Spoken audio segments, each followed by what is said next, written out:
I agree with you. I think,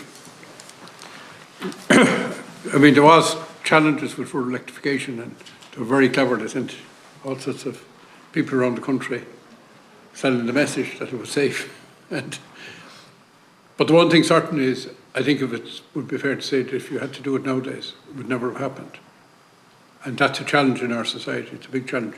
One question I have, because I think it's a big interest, like, yeah, onshore we're going to have to put up with the infrastructure. Now, I live in an area where we had a very, very poor supply of electricity initially. But because there's a mill now processing 600,000 tonnes of timber, you can imagine what usage they have. There have been power lines brought into the area from all directions, but it's fair play to the community. They've accepted the trucks and they've accepted the power lines in return for economic prosperity.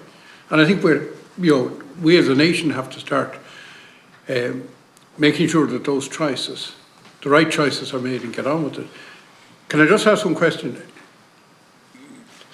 Dividing between onshore wind, offshore fixed wind, because I think that's a crucial key parameter, and offshore floating. What are the targets, the revised targets now between the three over the next 5 years? Well, up to 2030, because everything's going to stop in 2030, and the world, you either achieve your targets in 2030 or we're all going to stop.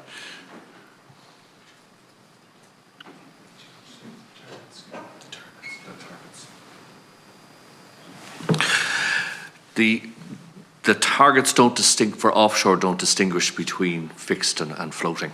That will depend on advances in the technology at the time.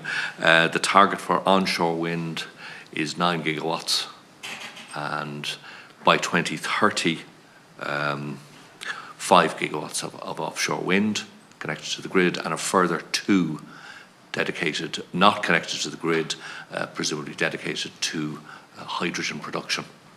Okay. And just on the 9, last put it off there now, really.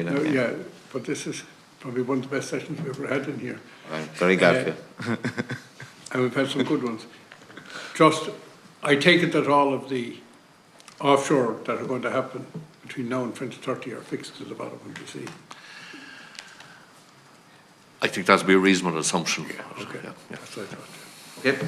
So if that expands, that brings 31 and 32 and 33 into a better league than trying to go to the really new technologies. Into the new, yeah. Gur míle má go bhléir